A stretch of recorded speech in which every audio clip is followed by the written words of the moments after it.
Yeah, so I've priced it at $49 a month because the offering that I was leading with was this deals newsletter. So every week I do research across the whole market and I create the best content site deals. That's pretty time intensive and pretty valuable. I get access to deals that other people would have to, pay for membership access or pay for a deposit to get. So, I think a valuable thing. But if I were to do it again, I would have priced it slightly less and have a much higher percentage of paying subscribers to free subscribers. But people who are just doing like podcasts, they typically charge $10 a month. But if you have a look at substack.com/discover, you'll see the top 25 publications. You'll see how many subscribers they have and what they charge in all different types of categories. And it really is possible to get people paying for content that you're probably already putting out.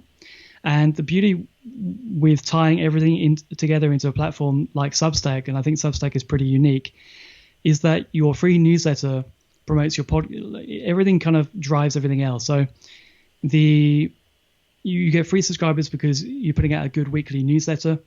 Because of that, they then receive your podcast episodes, because every post that you publish on Substack, it gets pushed out to the web and it gets pushed out to email. So people can share your newsletter on the web, which is amazing, because normally when you send a newsletter, it gets lost. And people also then receive your audio content, which is just a post where you upload an MP3. It looks exactly the same. And everything just helps everything else. Everything grows everything else. Your email, your newsletter drives your podcast episodes. It's a great platform to be on. And there are plenty of other alternatives as well.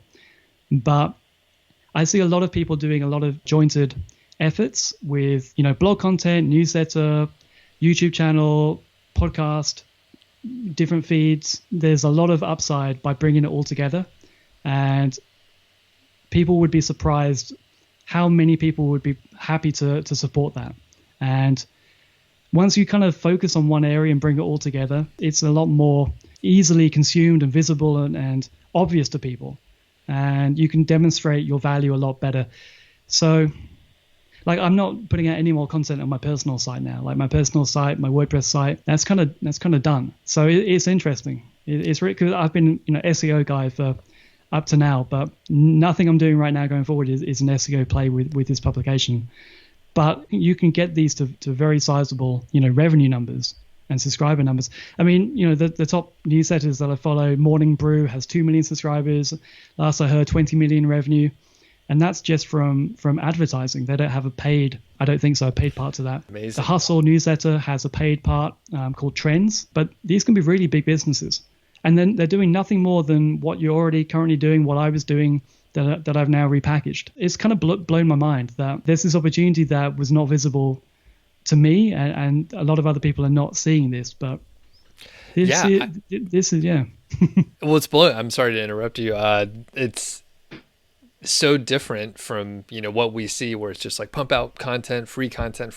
But unfortunately, everyone's doing that. Well, I guess one thing I want to ask is it sounds like it's fully integrated. So the email list is all on the same platform with the podcast platform, and you can build your email list, which you own, like the name. So if you thought, hey, I'm going to go to some email service provider and I want to go back to the old model, you could. Is that accurate? Yeah, one click export. Like literally, you click a button, it immediately dumps the CSV into your downloads folder. So I mean, there's no waiting, there's no asking. You own the subscriptions in Stripe. You can cancel. Everything would carry on.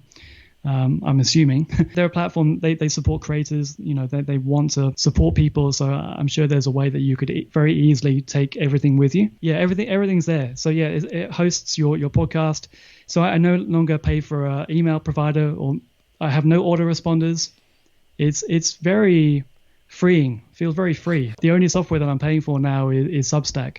I don't need SoundCloud or some podcast hosting or anything else. It's all integrated, and you just unlock so much more value by having such a more concentrated, place to be, and place to be discovered as well, and place to be shared. So everyone that shares a newsletter can find your podcast, can, end up being a paying subscriber.